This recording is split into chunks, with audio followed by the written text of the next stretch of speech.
다 군쉐기 다 순수님아 타마 차디야래. Today is the last day of our winter teachings. And we had planned to have 6 days of teachings, but we are only having 5. I had to cancel one, so today is the 5th teaching. So this year we have only had a short period of time to teach this for the winter teaching. So perhaps during the fall, if we have time, I thought I might continue to speak about the 30 verses of mind only then.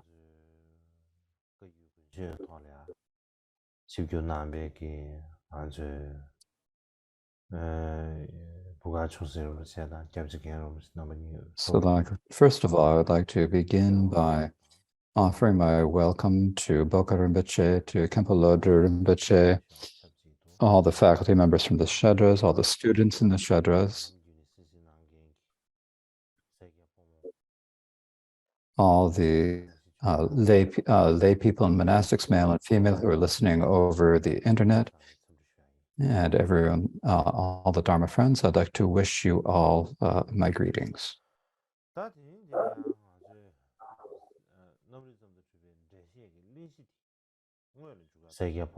So today we'll be in the actual discussion of the introduction of the explanation to the treatise Proving Mind Only. So this is the introduction of the explanation to treatise Proving Mind Only by Kuei-ji. So this begins with an introduction, and so that introduction is what we will speak about, and we'll actually begin discussing it today.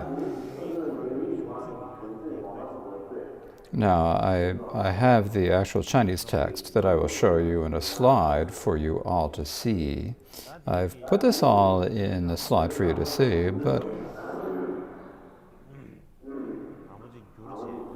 and I began to translate it in Tibetan. I thought I'd put it, but there wasn't enough time to put it on there. And I thought that it was maybe easier to give it, and more clear to give an oral explanation of this. So I wasn't really able to translate too much of it. So when I show you the Chinese words, then I have not provided a translation of the meaning into Tibetan. Now, before we actually speak about the introduction, we need to think about, we have the treatise Proving Mind Only, which is a translation by Tang Xuanzang, then the explanation of the treatise Proving Mind Only by Master Kuei-ji. So what connection between the two of them? So the Proving Mind Only, or it can also be called the treatise Proving Consciousness Only. In any case, just a slight difference in the usage of the words, but it's basically a single text. When you translate it into English, you can translate it as the treatise Proving Consciousness Only or the treatise Proving Mind Only. But what this text is that this is the text that is being explained, and then the explanation or commentary on it, that is the commentary. So the treatise Proving Mind Only is actually a commentary itself, because it is a commentary on the 30 verses. It is a commentary on the words of the 30 verses by Master Vasubandhu. So the text that is being commented upon is in actuality also a commentary. And so the commentary on it then becomes a comment on the commentary, so we could call that a sub-commentary, or we could call it a commentary and explanation. So the comment by Master Kuei-ji is like the commentary on that. So in Chinese, it's called the Shu. So Shu means the notes that he took previously when he heard these explanations from his master and so forth. So Shu means the teachings. And then the word Ji And to sum it up, it means like written down in notes.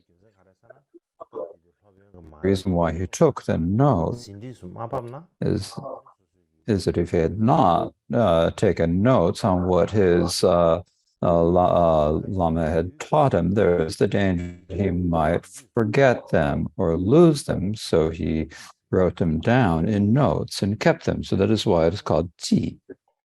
너브리잠도 주변데 라가 랍난 저거도 야만 너브리잠도 주변에기다 We 신지 could say that is the explanations on the treatise proving mind only, or we could call it the notes on the treatise proving mind only. But what we're speaking about, what is saying in general is that whatever teachings and instructions Xuanzang Gang gave on these teachings, those are exactly what Xuanzang, what Kuiji wrote down. He didn't make up anything himself. So, however, Xuanzang explained whatever interpretation Xuanzang made, this all compilation of all of this, it is not a new text by Kuiji or an invention of Kuiji.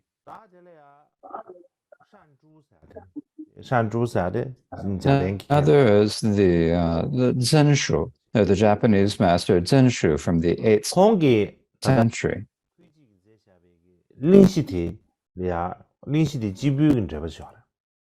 And he wrote a particular commentary on just the introduction to Kuiji's text.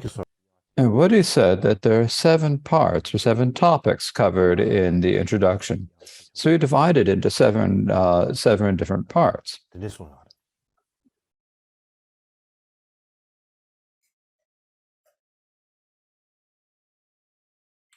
다 subject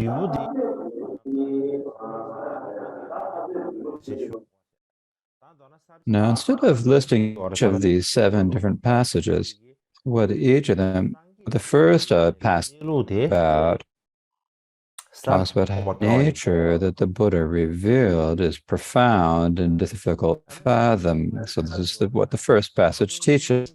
The second passage teaches the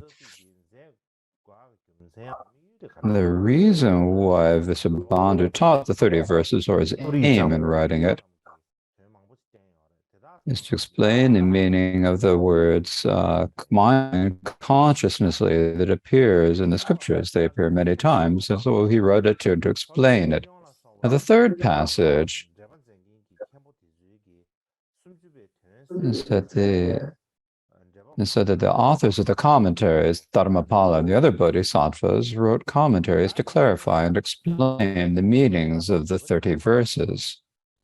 The fourth passage teaches how the Tang master Xuanzang saw that there were error translations done prior to Xuanzang.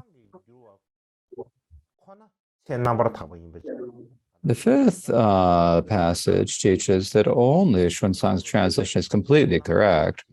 The scriptures that Xuanzang translated are very well translated. They're very reliable sources. The sixth passage explains the meaning of the title, the treatise proving mind only. And the seventh passage is an expression of Master Kuiji's own modesty. In brief, then, the explanation or notes on the treatise proving mind only by Kuiji, the introduction to this treatise can be divided into 7 different parts, or 7 different passages. And it's primarily saying that these are the 7 main topics covered in the introduction. So what we will speak about today is the first of these passages. You could talk about this as the first passage or the first topic. And so if we have time, then I can continue teaching about this in the fall. So now let's please look at the first section.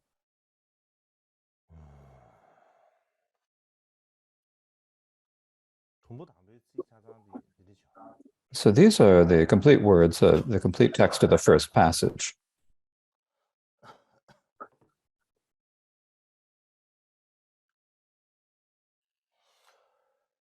다들 동부당부디 다 동부당부디 가르친 거 알았어. 라비는 다 등기 쉬는 시. So what this section, first passage teaches is, as I believe, as mentioned before, is that the nature that the Buddha revealed,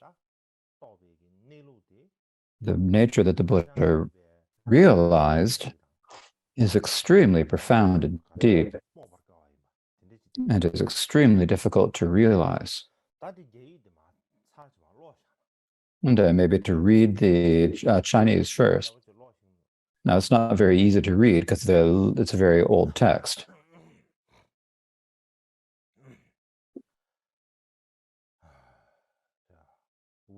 Oh, I need to breathe, take a breath or two first.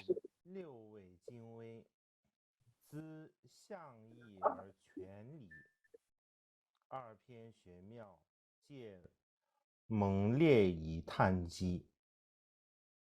况乎非有非空，悉全遍于言体之外，不生不灭，觉名相于常寂之今，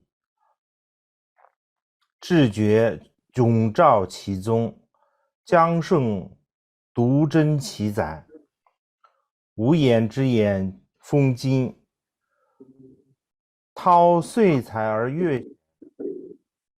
非有之有，波腾；占幽章而海峻。匪主具体灵智，眼则勾深，则空性了义，几乎悉矣。大家听这是真大道题。So that's basically what it is. As to wrap it up, those are the words.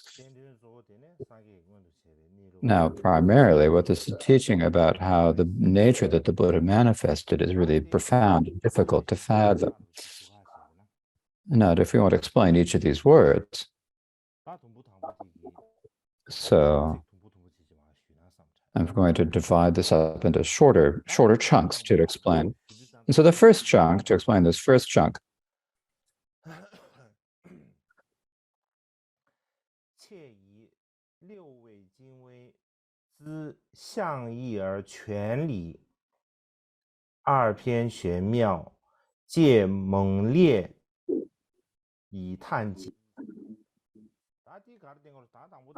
now what this teaches is that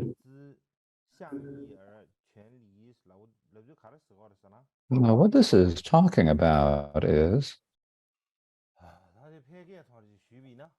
to explain it in ordinary language, at that time, there's a word 旧义. It's an old Tibetan text. It's actually, this is the Book of Changes. It's an old ancient text. And it's probably written during the Zhou dynasty. And this is called the Yi, or the I Ching. And what this teaches is the word Dao. The word Dao in Chinese, it has a lot of different meanings. When we talk about Dharma, and like Dharma can have many different meanings. Like in Tibetan, the word Chi can talk about the Dharma, what's known. It can be talk about the path and so forth. It has many different meanings. Similarly, the word Dao has many different meanings. Sometimes it means like the nature of something. It means it's like the very profound and subtle nature. So there's this text called the I Ching, or the Book of Changes. And in order to understand its meaning, you need to understand it by the Shi, the text, the Shi, the 10 wings by Confucius. So Confucius wrote the 10 wings, and we have to rely on that in order to understand the meaning of the Book of Changes. Ordinary people are unable to realize the meaning of the Book of Changes on their own.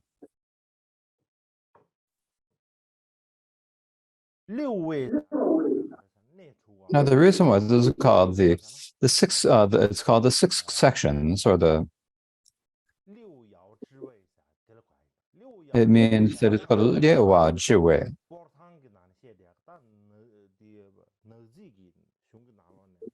And so this is talking about the hexagrams in the books on the divinations. And if we, according to the position of the Tang Dynasty master Ling Tai,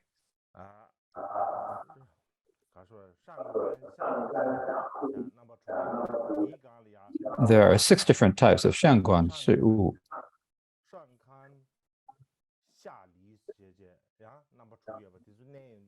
And then there are another six authors, and so there's 6 different sections, and it's difficult to understand. In a short time, I cannot explain this. It's difficult to explain this, but if we talk about this in ordinary language, it is what is called the 6 parts.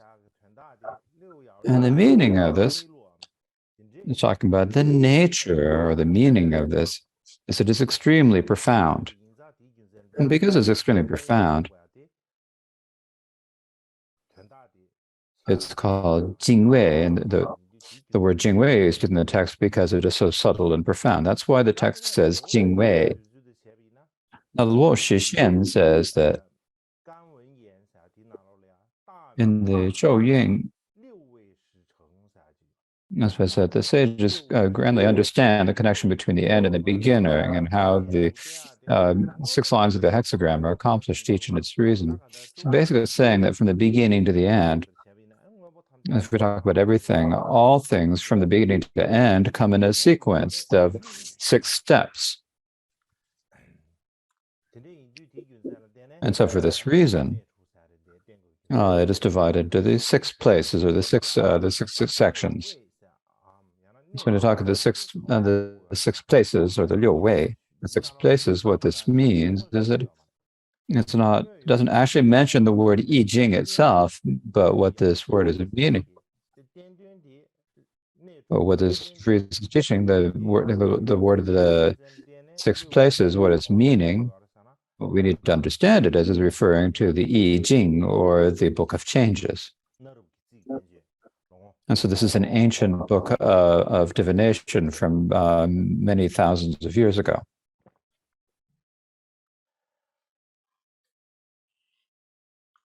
Now,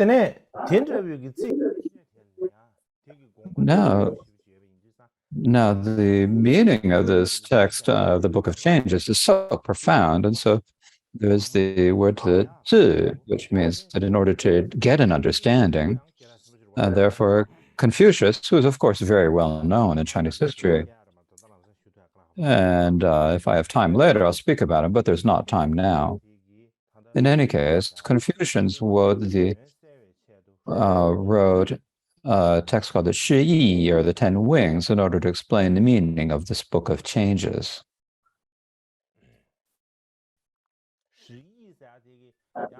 And another name for this is also the 10 Wings. It's also got the text Yi Chuan. Chuan means, like, when you talk about a sutra, we talk about a jing. Now, it's not necessarily like a sutra we normally speak of, but it's an old, ancient, when we talk about the ancient tiny texts, are also called jing. And so since it is a commentary on a jing, or an ancient Chinese sutra, then it is called a chuan. And so there's this ancient text, the I Ching, the Book of Changes, and the I Ching contains all the meanings taught in I Chuan. The reasons why it's called the 10 Wings, or Shi Yi.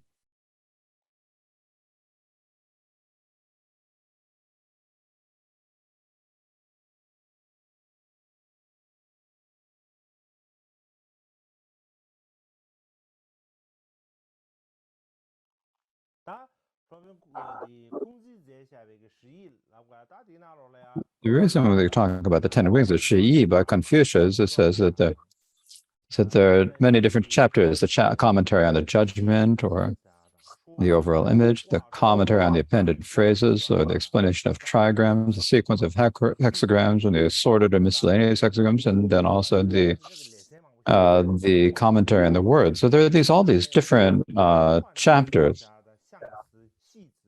These two of them are divided into, when they're divided into inputs, actually can be divided into two sections. And then there are many different sections, and if you combine them all, there are 10 parts, and then 10 sections, and for that reason, it's called the Shi Yi, the 10 wings, or the 10 parts.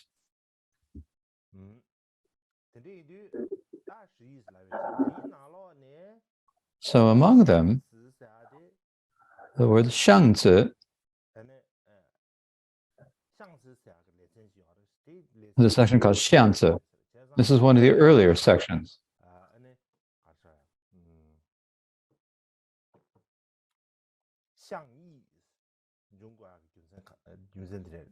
So this is why it's called the Xiang Yi, because the first of these is called the first one. It's called the first Yi. And so for this, not all of them, when you said the Shi Yi, the 10 Yi, the very first word of the chapter Xiang is Yi, and so then that means that it covers all of the 10. That's why it's called the 10 wings, because the first word of it is wings. So another way of thinking about it is Yi is the general name, and Xiang is the second name. So Yi is like the general name, the name of the general thing. The particular names each have their own particular names. And Xiang is just the name of a particular section. In any case, here at this point, the reasons why Xiang Yi, what it shows is that this text was written by Confucius. They would say it's written by Confucius. Of course, we don't really know, but we need to say it's written by Confucius. It's known to be written by Confucius, and so the Xiang Yi is a commentary on. So the Xiang Yi should be understood to mean Confucius' commentary on the Book of Changes. So the main point that's being said here is that it's difficult to understand it. So the difficult thing is that in the ancient China, there is this really famous Book of Changes, a book of divinations. And so that all astrology comes down, that all of our Chinese astrology comes down to the Book of Changes, right? So this is like the most important text. It's very important. So this is not translated. I think there's part that it wasn't translated in old times. Maybe it was translated later, but if you just read the text, you can't understand it. It's very difficult to understand. In any case, this book on astrology is extremely difficult to understand. It has a very profound nature. And because the nature is so profound, that ordinary people, it's difficult very difficult for ordinary people to understand it. And so for this reason, the excellent, the greatest Confucius scholar, we often talking about as the king of scholars in Tibetan. In any case, in order that people can understand the meaning of the Book of Changes, he wrote this commentary, The 10 Wings of Shi Yi, so that people can clearly understand the meaning of the Book of Changes. So that's the meaning of the first line. The second line is, now what this line says is Lao Tzu. There's an old ancient Chinese master. He's around the same time as Confucius, they say. And in any case, there's this master named Lao Tzu. You could call him a scholar. And perhaps he's a bit of a Mahasiddha, actually. He had very great practice, he had very high realization as a sort of sage. And he wrote a work called the Tao Te Ching. Tao Te Ching. And this is a very famous text. It's been translated into many texts. In Tibetan, there are a few translations of it, later translations of it. And this Tao Te Ching is a very famous text, and it's probably in China.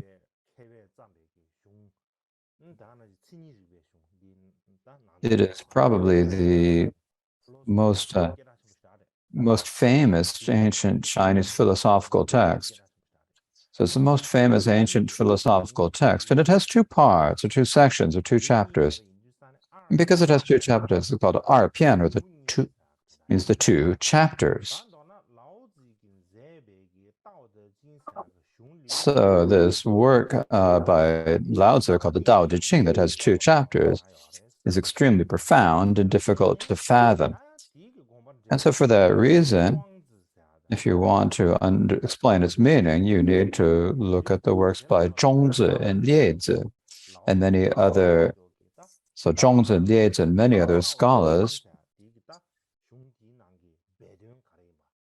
wrote commentaries explaining the implicit meaning, the hidden meaning in this work, the Tao Te Ching by Lao Tzu. And so the commentators are named Zhongzi and Liezi. Zhongzi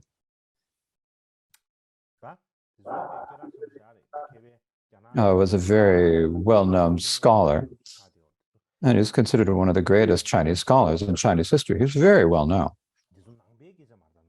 This is not Buddhist, of course. This is in general in Chinese history. And he was from before Buddhism spread to China. Now there's the text, the Tao Te Ching by Lao Tzu, or the two chapters by Tao Te Ching. So it says two chapters, so you should understand that it's referring to the Tao Te Ching. If you want to explain the meaning of the word Tao Te Ching, what Tao means, the word Tao has many different meanings, as I mentioned before. But the way Ling Tai explains it, so among the commentators, there are several commentaries who explain the introduction, and these are primarily Ling Tai and Luo Shijian. So according to Ling Tai, in this passage, the word Tao means practice. De means manifesting or accomplishing the meaning of the what you're practicing. Alternately, Zenshu says that Tao means like the root, and De means the branches. So Tao has a very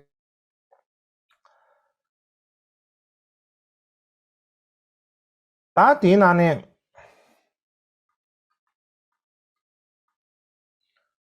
篇玄妙哦，二篇啥的老子给在下边给兄弟了关系不起。但玄妙了不个看的啥？玄妙啥的，玄啥的搞过啥呢？啥么了搞也不对，妙啥的，참여된다了，你就也不对。근데 이제 대양 디기 책디 간에 연구하잖아. 디기玄妙啥책디 간에 연구하잖아. 老子跟在下边个的道德经啥个兄弟拿了那样的个，弟那干了表示呢？无名天地之始，有名万物之母。常无欲以观其妙，常有欲以观其微。此两者同出而异名，同谓之玄。玄之又玄，众妙之门。啥？大家这几个不对？这玄之又玄，众妙之门啥个？玄妙啥个册的啊？那的老子个道德经啥第一个册。So here we are speaking some words by Lao Tzu. He was just discussing a passage of the text of the meaning of a text from Lao Tzu's Tao Te Ching.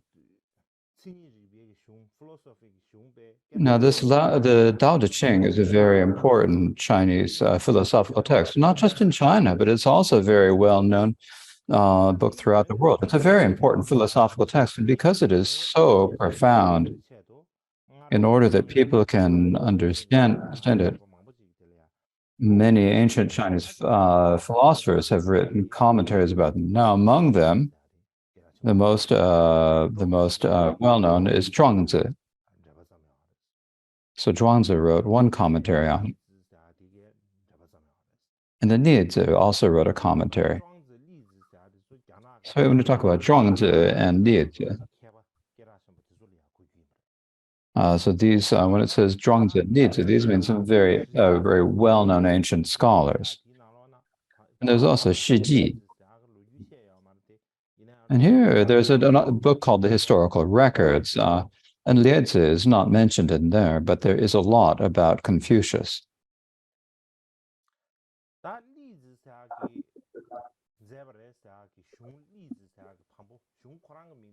No, the title of the book that written by Liezi is actually Liezi is the text by is actually the name of his text. It's Liezi, the title.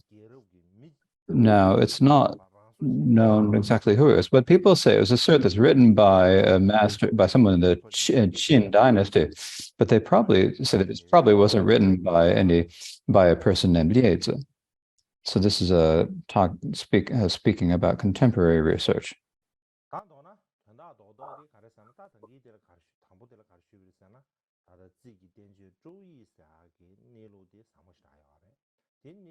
In any case, what this is speaking about is that the meaning is so very difficult to understand and very profound. And so for this reason, Zhuangzi Nizi wrote the commentaries to explain this. So first of all, there's the I Ching, which is very difficult to understand. And so Confucius wrote a commentary on that. Then also the Tao Te Ching also has a very profound meaning, and in order to explain its profound nature, the ancient Chinese scholars, including Zhuangzi and Ye, also wrote commentaries about this text. And so what this is saying, and so these basically speaking about some really well-known and important ancient Chinese texts, using them as examples. And so that's how I'm using this to explain. And so next, what I'd like to speak about is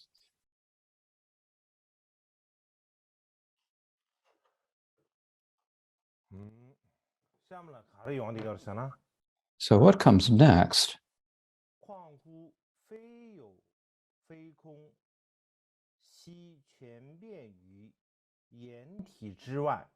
So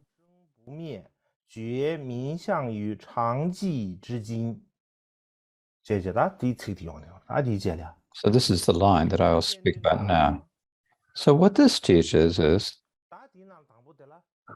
so first of all, the Kuangku Feiyo Feikong, what Feiyo Feikong means neither existent nor non-existent. And that's how we should understand that as meaning. And say neither existent nor non-existent, what does that mean? What it means is the teachings of the Buddha. Sort of speaking about before.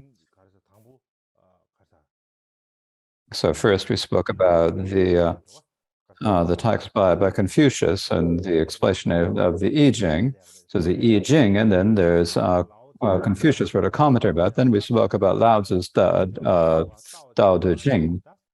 And so this is the source for the Tao philosophy. So next, what is taught about, what he teaches about is the Buddha's teachings, or the Buddha Dharma. And so what is the Buddha Dharma like? It's there's the word neither existent nor non-existent that is found in the Buddhist teachings.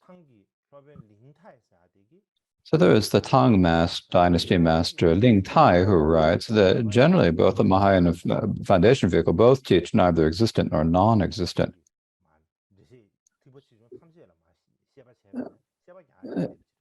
So all of the different schools of Buddhism explain this word, but here in particular, this term neither existent nor non-existent refers to the Mahayana Dharma.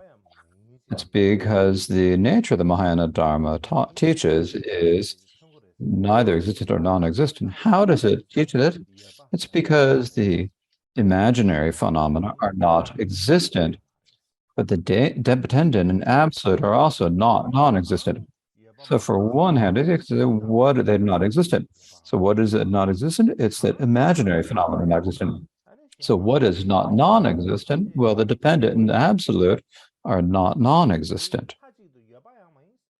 So you can't say it's categorically existent, can't say it's categorically non-existent.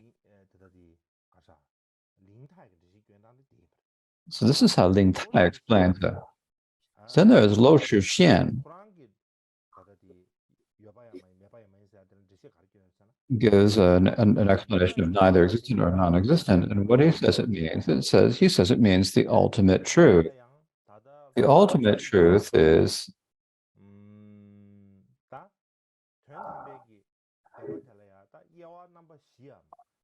says that the ultimate truth has four different types of the ultimate, or you can take the four levels of the ultimate. Now, we don't need to speak about those today, but in teaching the four levels of the the fourth of these levels of the ultimate is what we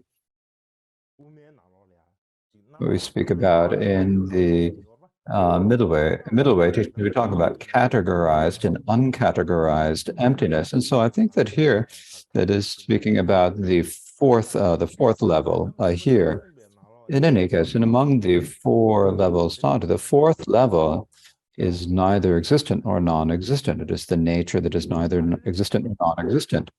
The reason for this is that the fourth level of the ultimate is not the object of a word, so it is neither existent nor non-existent. It is beyond elaboration. It's beyond all the conceptual eight extremes of conceptual elaboration. That's basically what he's saying.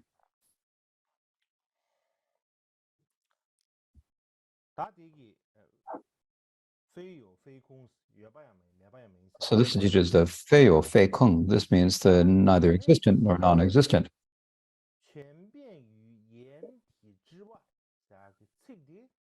Now that phrase,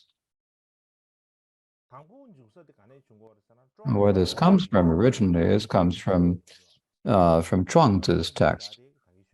So Zhuangzi, as I mentioned before, was a great ancient Chinese scholar. He wasn't. I'm not saying he was a Buddhist scholar. He was a scholar, a great famous Chinese scholar from prior to the spread of Buddhism. And he wrote in one text,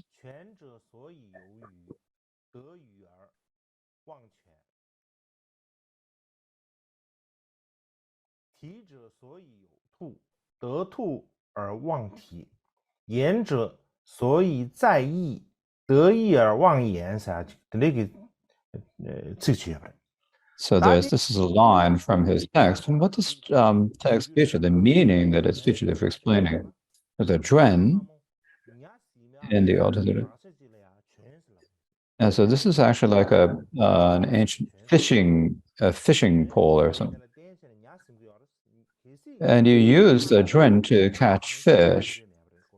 And but once you've caught the fish, the fishing pole is no longer necessary. Likewise, when you want to catch hares, then you use a snare. And because you have a snare, then you can catch a hare. Once you've caught the hare, you don't need the snare. You can throw it away. Similarly, if whatever text we're reading, or when we're reading a philosophical text, we have the meaning that is being taught. That's what's most important. If we have realized the meaning that is being taught, then the words that express it are not important. They can be cast away. You can forget about the words, because the words that express the meaning are there, so you can realize the meaning. Once you have realized the meaning, there is not much of a point to the words that express it. So that's the basic meaning. Now,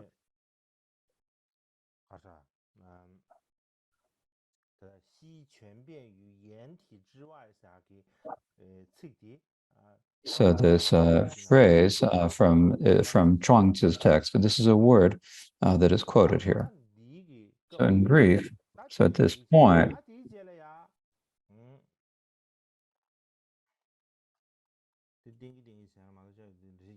I have to keep showing you these. So that's that line. And the next line, the second line begins the phrase. So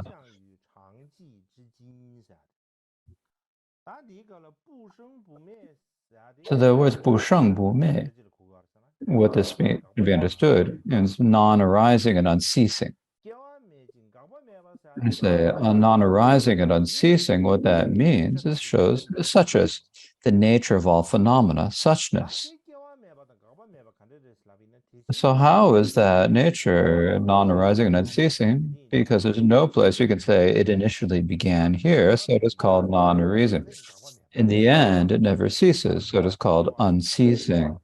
So there's no there's a arising and ceasing, so it's non-arising and unceasing.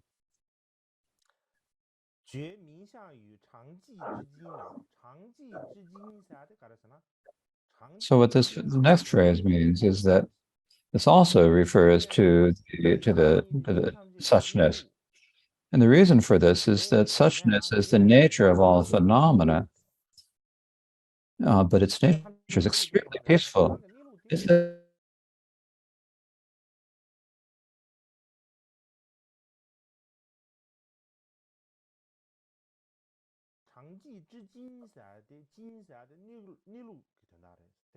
And so the word jing means the nature of things. So the nature, the suchness means the nature of all phenomena.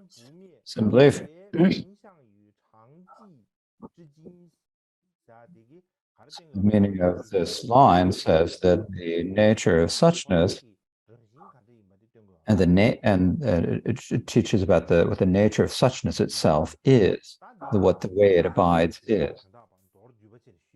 So to speak about the meaning of these words I've just spoken about in roughly, let's talk about there's the meaning of the I Ching, and so in order to explain it, then Confucius had to write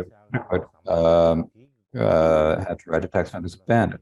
Also, the Book of Changes the Tao Te Ching is very profound and subtle, and so Zhongzi, Niezi, and others had to write commentaries to understand their meanings.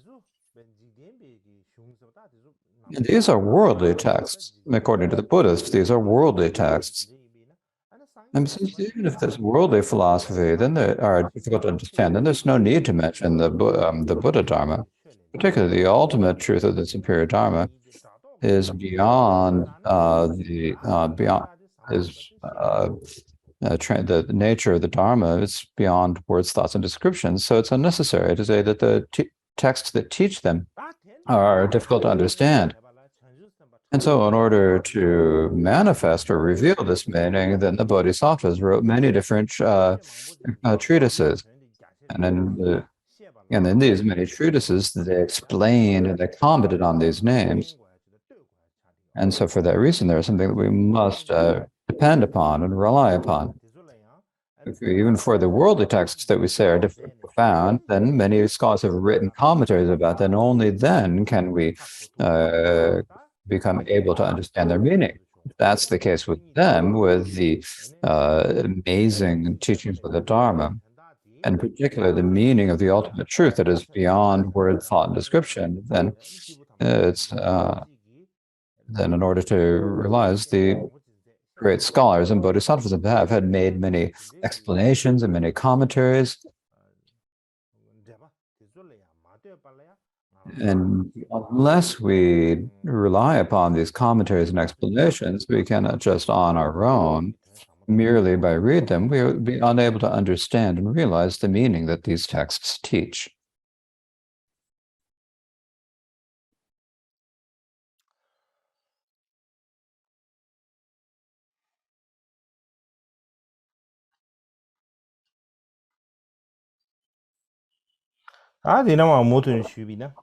So now if I continue teaching here.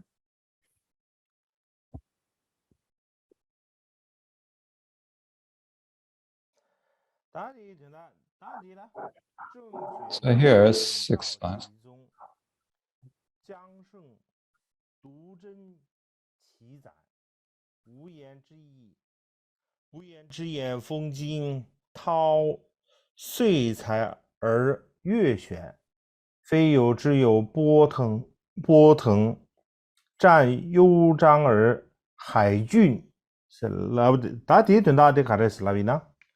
Now, the meaning of this passage is that the first words are zhizhui, and what this means is the Buddha. The reason is because the Buddha realized the nature of consciousness only in order to awaken to Buddha. He realized the nature of all phenomena. For this reason, So when we say jue, what that means, if we translate into Tibetan, it means enlightenment. Because he woke into complete and perfect enlightenment, he's called the Zhi Jue. Zhong means, here means the far away or the deep meaning. And the word Zhao means to eliminate. So Zhong Zhao, if you put them together, what it means is to eliminate from far away the profound or difficult to understand meanings.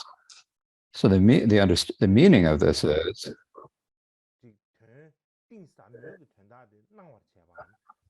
to mean illuminating the deep or profound meaning, or to knowing the deep and profound meaning. So there's a word, cong, which in this context means worthy of reverence or worthy of exalted. So it basically means the true Dharma. So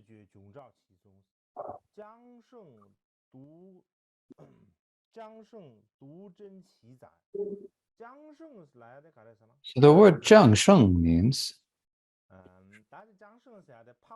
Jiang Sheng is when we talk about ordinary and noble individuals, it's similar to that. For example, as said before, the Buddha is called the Zhisheng, the superior being. And so the Buddhas are called the Zhangsheng. So they're the ones who are becoming noble, or in the Bodhisattvas in the future will become perfect Buddhas. Or since they will change into or become Buddhas, they can be called being, they're called by this term. So Jiangsheng means the Bodhisattvas. And this word, Jiangsheng, there's also a text by the Analects of Confucius. The Analects. So this is the Analects are the most well-known text of Confucius, and the word Zigeng here is used in praise of Confucius.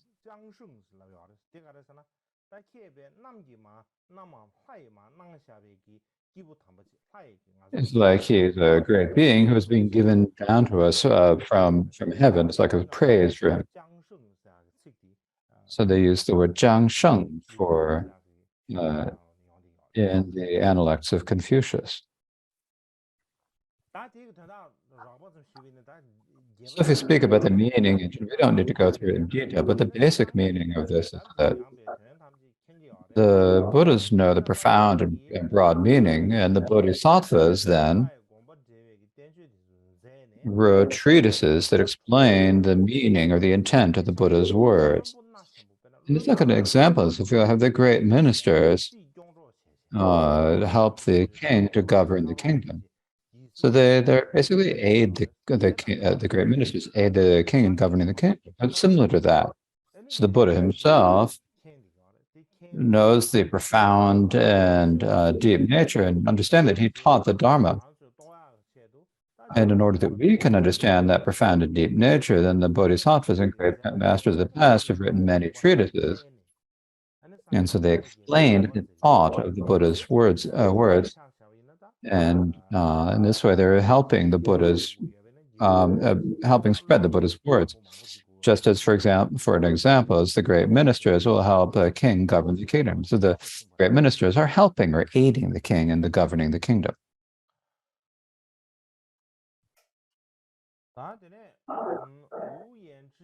Then the next one is what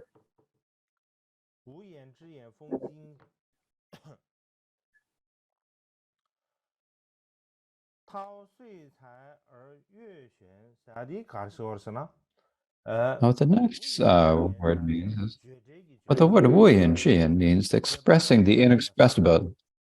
So expressing the inexpressible means the Mahayana Dharma.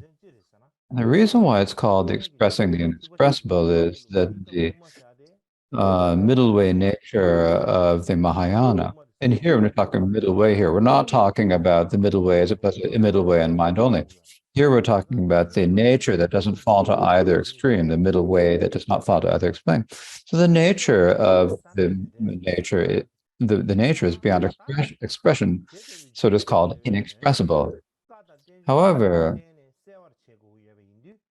the meaning of the inexpressible meaning must be clarified by the words of the Buddha and the treatises, so expressing these. Now, to explain it from another is that the nature of all phenomena, the actual nature, this transcends all words and expression. So the Buddhists and the Bodhisattvas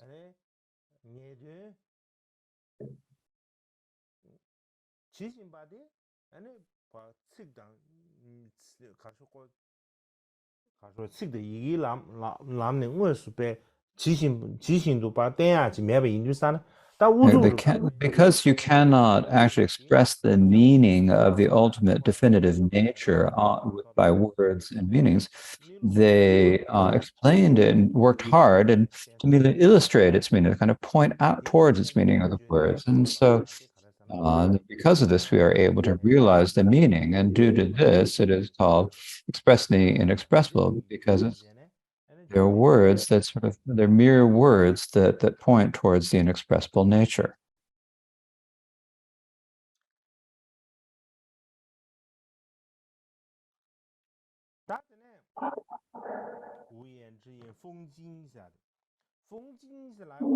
Now, the next word is fengjing.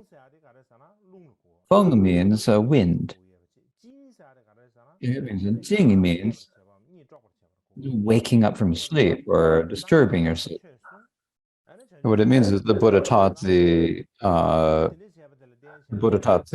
Dharma, the Bodhisattvas wrote the treatises, and then it's just like when the wind, it's if there's like in the hot summer, it's like when the little bit of a cool wind blows in the winter, it helps us wake up from sleep or it disturbs our sleep. Likewise, the Buddhas taught the Dharma and the Bodhisattvas wrote treatises, and they're similar to the cool wind that wakes sentient beings up from the sleep of ignorance, and so that has this power. And I think here is a good place to take our 20-minute break.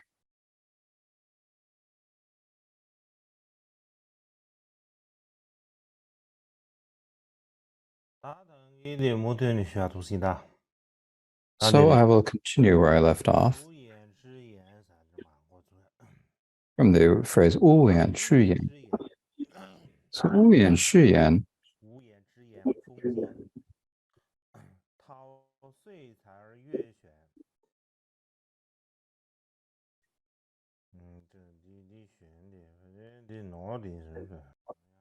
there might be a mistake here. As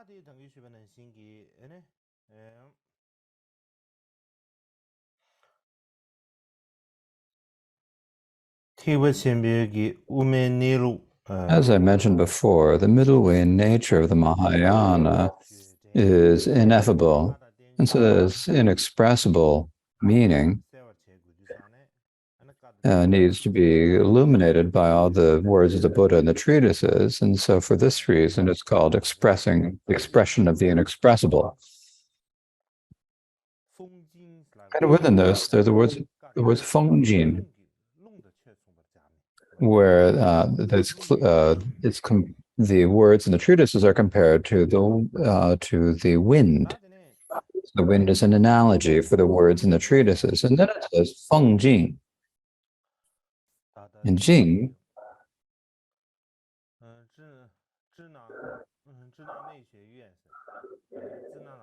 there's the Chinese Buddhist Institute, and now there are different editions of the introduction. The one that I'm using for now is from the China Buddhist Institute. So this is the manuscript I'm taking the best. Of course, there are other editions, but this is the one that I am basing it now. It's the one from the China Buddhist Institute. And there the word jing appears. And what this word means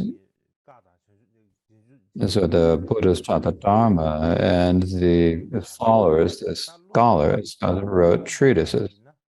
And just as when the wind blows, then it wakes people up from sleep. It refreshes and wakes up people to sing. And similarly, the words of the Buddha and the treatises by followers, the scholars, awaken people from the sleep of ignorance. And so this is like their feature, their function.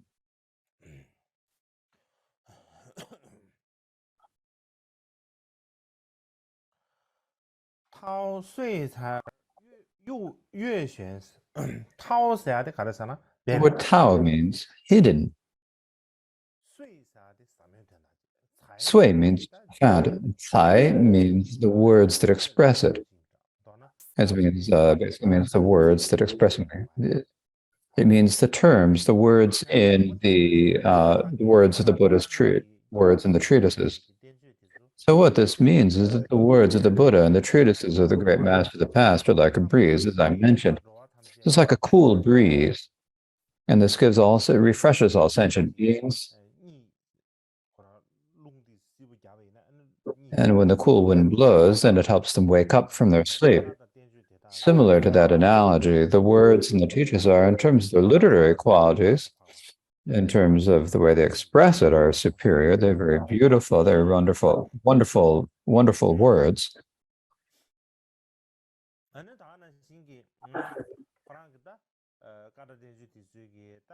Likewise, in terms of the meaning that they express, just when you have a cool breeze, it removes all the clouds and the fog so that you can see the moon in the sky. When the moon in the sky is hidden by the clouds and the fog, then when the wind blows and it blows away the clouds and fogs, then everyone can see the moon in the sky. Similarly, because of the Buddha's words and treatises, the hidden meaning of the Dharma, the profound nature, is something that we can realize and understand. And so for these reasons, that's why it says the words Yue Xin.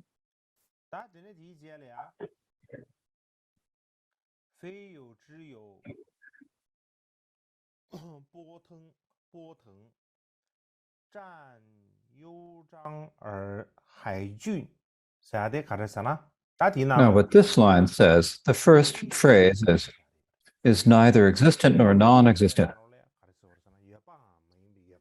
And what this means is that the existent that is not existent. And what this means, what it teaches the two truths.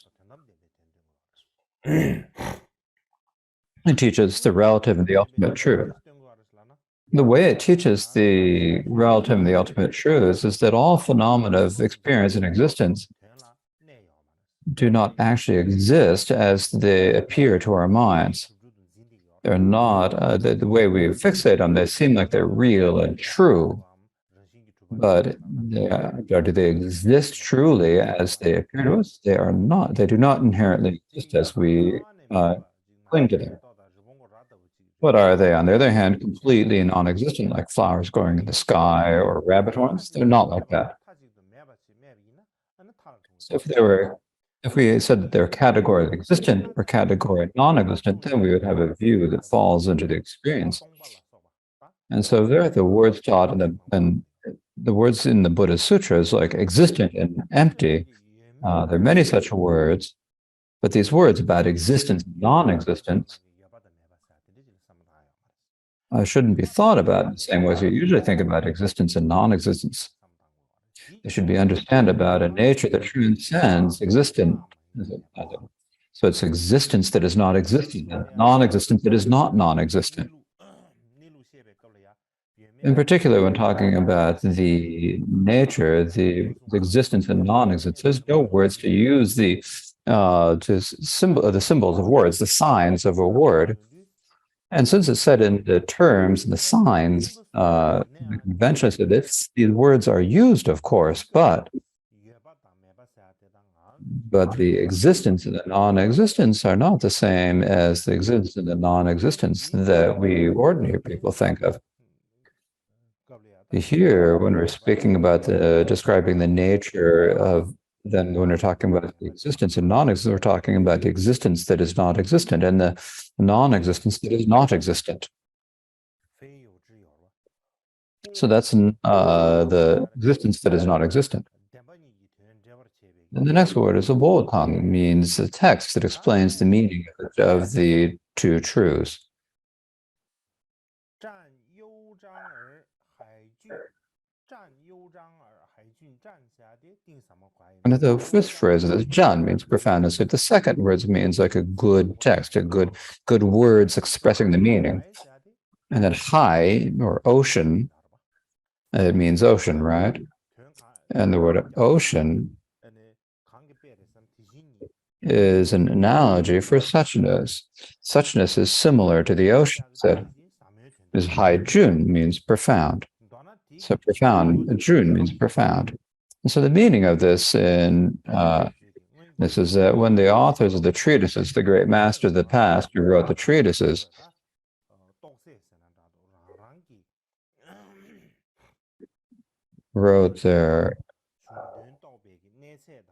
had a level of realization of the meaning of the realities, and they would explain the nature of suchness that is neither existent nor non-existent, that existence that is non-existence or non-existent. So they'd explain this according to the level of the realization.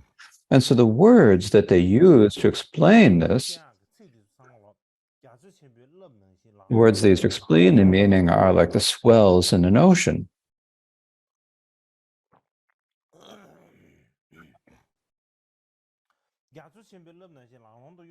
So like when we're talking about like waves that are like when the swells in the ocean, there's an understanding there. For example, if you go near the ocean, if you see a lot of large waves coming to the ocean, then you can tell that the ocean is deep.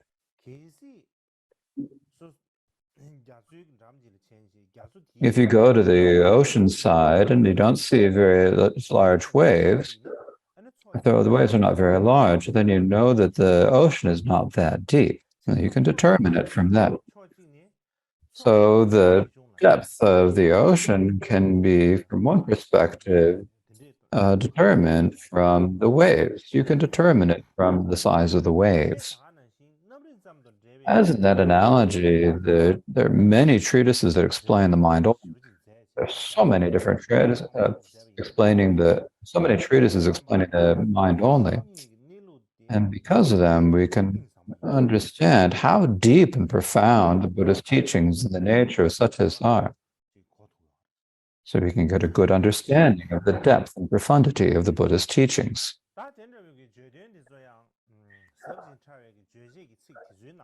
And so the meaning of the text is present among its subtle and profound words, but it's invisibly. So it's kind of like the deep ocean. It's difficult to fathom, to measure. So for this, the commentators wrote the commentaries and explanations, and are we able to realize them without depending upon those commentaries? We are not.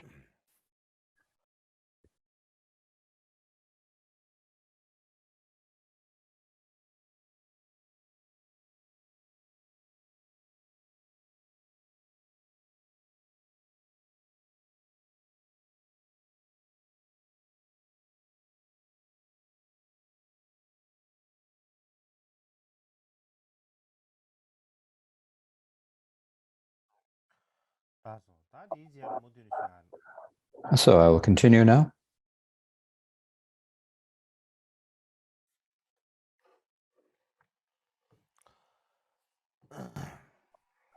So what this is,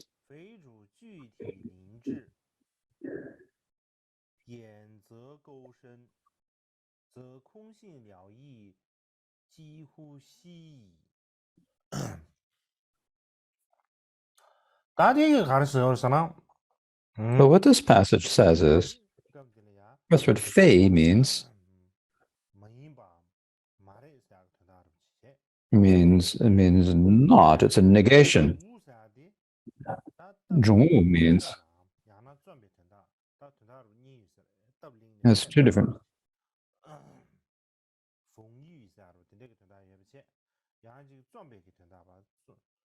It can mean to write or to compose, and it also has another meaning, but here So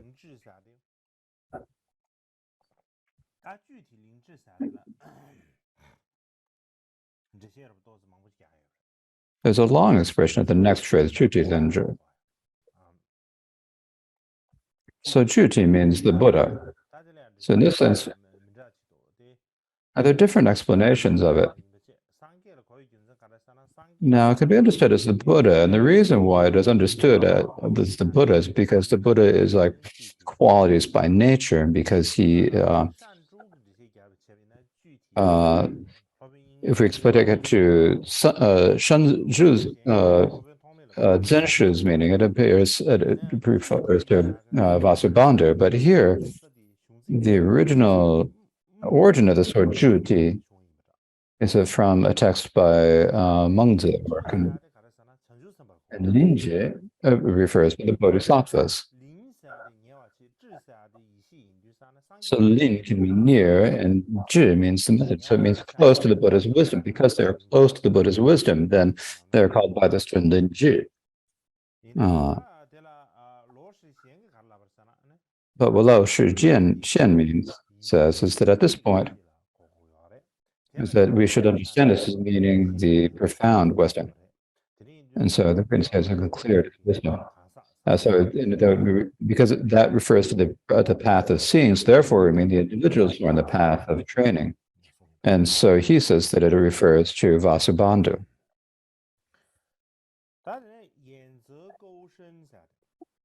Then the next word is Yanzi Kaoshen. Yanzi Kaoshen means to end. And Shi means even more amazing. Go means to take or to. This is the whole phrase together to talk about it in general. This phrase, Yanzi Goshin, comes from the text by Yishite, the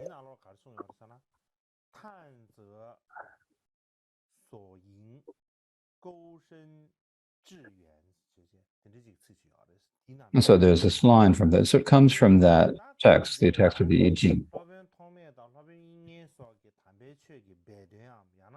So in this way, Asanga and Vasubandhu were able to, they looked for the actual meaning of the Dharma, and then they, having searched for it, they wrote the treatises explaining the teachings, and then they spread it widely. So that's how we should understand this term as meaning.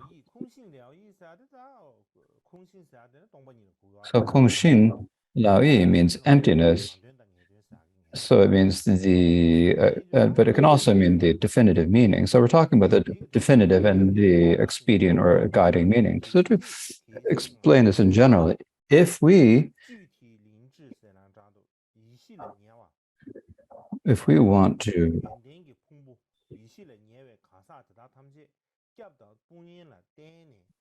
if we follow all these individuals who are close to the ultimate meaning, and if we take them as our refuge and champions, then we are able to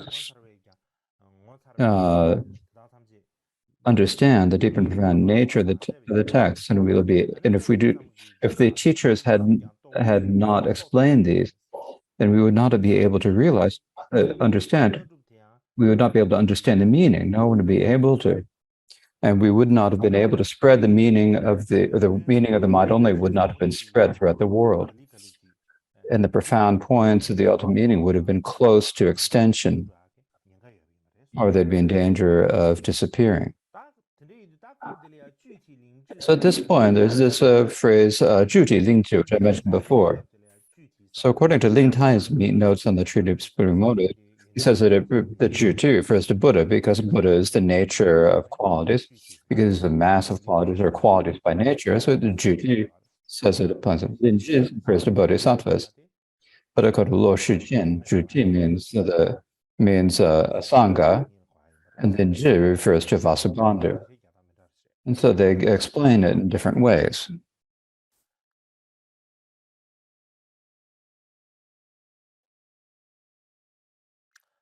Then the next one is Jihu Xi. So the end of the text is Jihu Shi. What this means is that Lin Tai says in his comments that it means the crux of the secret point, and it also the second syllable means the place where we rest in the nature of mind. And so what this words is that the words of the meaning of the Mahayana is extremely sacred and important. It is a place where you can rest our mind. According to Lo Shijin, then it means that he explains this as meaning it.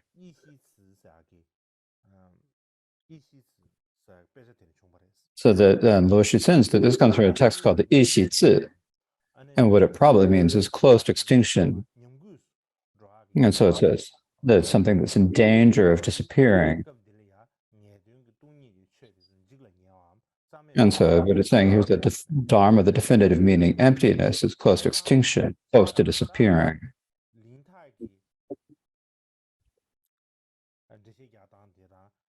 So Ling Tai's explanation and Lo Shijin, if you put them together, what they mean is that the Mahayana instructions on consciousness only are really important. They're very important, they're very sacred, they're a place where the mind can rest in the mind essence.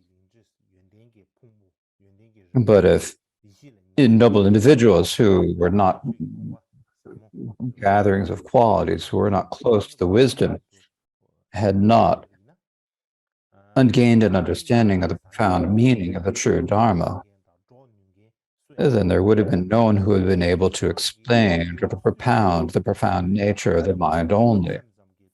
And for that reason, there would not be anyone at all who could know the dharmas of the definitive meaning, emptiness, and no one would propagate it. So there'd be no one would know it, no one would teach it. And therefore, this dharma of the definitive meaning, emptiness, would eventually come to extinction.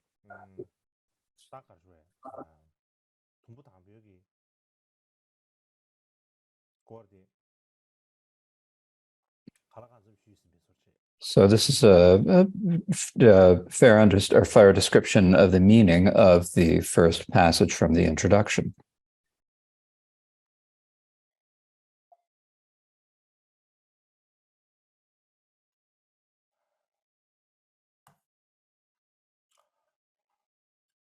다 양결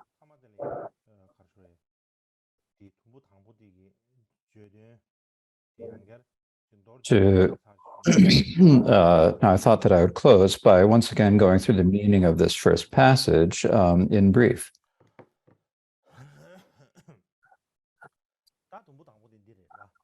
So this is the first passage. So now there are 7 parts of the introduction to the explanation of the treatise on the profound mind only. So it's the first section that I spoke about today.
So the basic meaning of this, to speak it and breathe.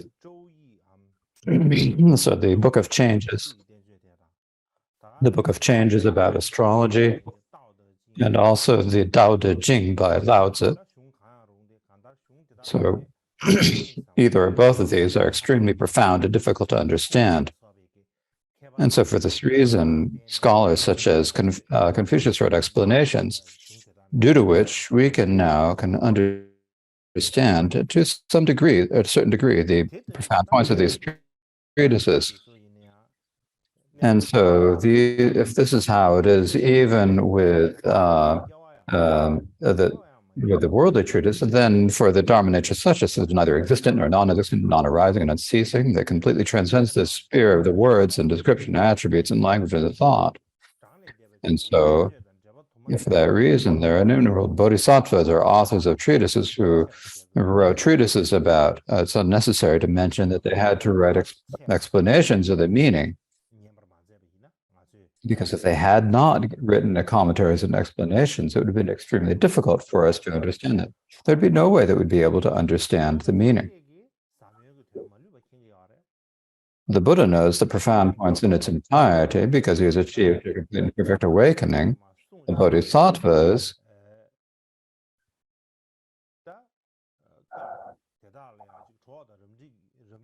are like servers or helpers to the words taught by Buddha, and therefore they wrote treatises explaining them.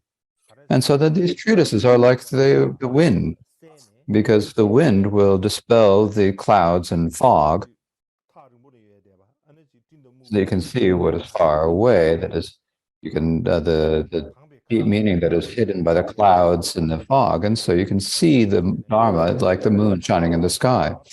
And so because it's illuminates all sentient beings, and it awakens all sentient beings, disturbs their sleep and then wakens them from the sleep of ignorance. In particular, the meaning of the two truths are as deep as the ocean, and they're really difficult to fathom. And so the treatises that explain the intent of the words are like swells in the ocean, like waves in the ocean that help us know how deep the ocean is.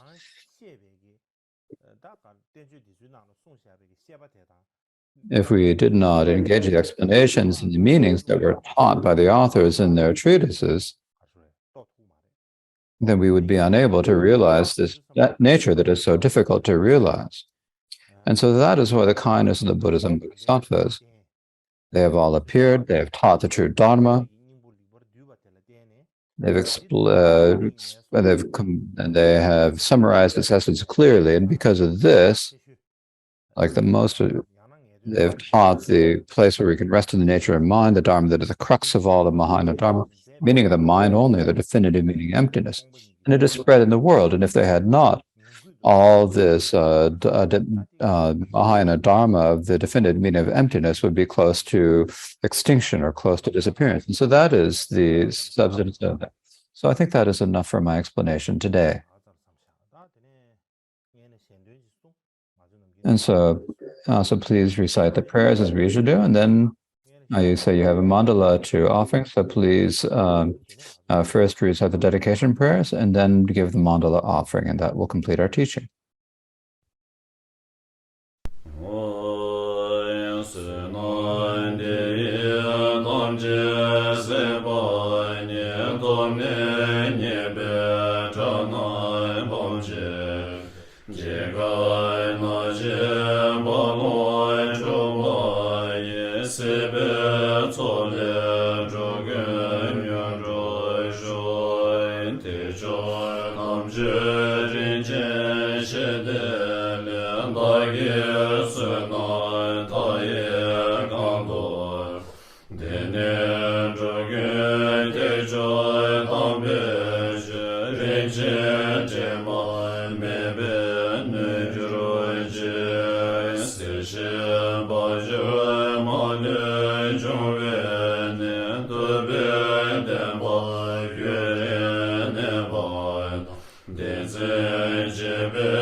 老师，他的面这的应该是对。 I will recite the mandala text. 巴达杰作耶让归谢则瓦，耶瓦众生大给杰萨巴，他们杰大给将就见我。上在瓦达觉见下瓦达杰作耶让归谢则瓦，耶瓦众生大给杰萨。他们这大概将就见我，常在瓦当学习小巴当解说也让归先说，给我众生大概介绍吧，他们这大概将就见我。所以北京出现面道长，这是为领先人的眼巴的，上个新多美的表演，这个南大兴，绝不说我们古老人那们的康尼亚大亚美。你见面这上坡的北北，强着浪拉把见面就，对son的些公巴道巴当，西不来民主西不来民呢，南瓜两边着南着我说，老马公哥们上拉索的，就到古些人拉索。这里他心给了所的拉马当着外面不行也了，今年路面工作早送开不了钢琴广播前人是计算着满古着别满。所的所都咱们下些工马老们用所就不了经验了，你对着那么三十老板。济南中主编军经验，俺妈这边没学的样呢，啥路阶段那种就不，早些是说老年没住宿，确实没你们刚进这些，啥用没着就星期八咱开不了电脑，这边他妈说刚进中的女子这的。牛犊谢谢在内中给了解，每当明明找他的给了相处什么人不，俺给的女子什么这平均江北什么当的那样培育的为的给把也。上个电报大概有年小早送给我世界电白的空的给我早啊感觉。到时老师能不能给我的说的明白这不中有钱。饭店老面下边电报单看你们用了的一种大型马路操啥这讲牛都上个啥了个把它说。Also, da müssen wir ja be. Do you have anything else?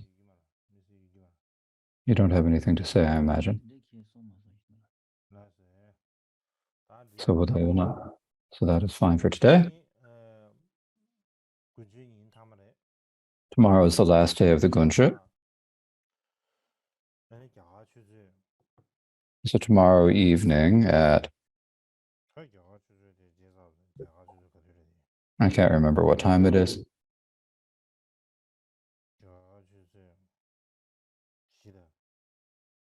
The Rain of Wisdom, Ocean of Kajun Songs is at the Indian time at 4:30 Indian time. We will do a short version of the Ocean of Kajun Songs. So now, depending on how much you say, there's a way you can do it longer or shorter depending upon the amount of the time. But in any case, there is a way to recite the Ocean of Songs by the Ekkampa Mikyo Dorje. This is like a framework for reciting this. And then you can put in as many songs of the great Kaji masters as you wish, depending upon your time. And so this time we will primarily do the songs of Marpa, Milarepa, and Gampopa. And so this will be tomorrow afternoon from 4:30 to 6:30 in Indian time. And I will try to attend that session.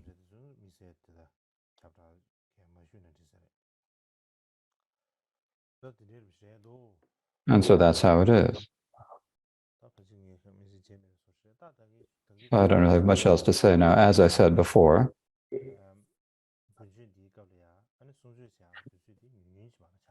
we only had a short period of time for the teaching, and the reason is because we had the transmission of the Gampopa's collected works given by His Eminence Gosho Gyatso Rinpoche, and that took a lot of time. And so for this reason, we had less time for the teaching this year. But this year, if we have time, we'll have some I thought I would like to continue speaking about 30 verses of mindfulness. If I don't teach more, then it'll probably take 10 years and probably still wouldn't have finished the 30 verses. And so my hope is that I can teach a bit more, but I can't give any specific, clear announcement if it's going to be at this particular time, but we will make an announcement later.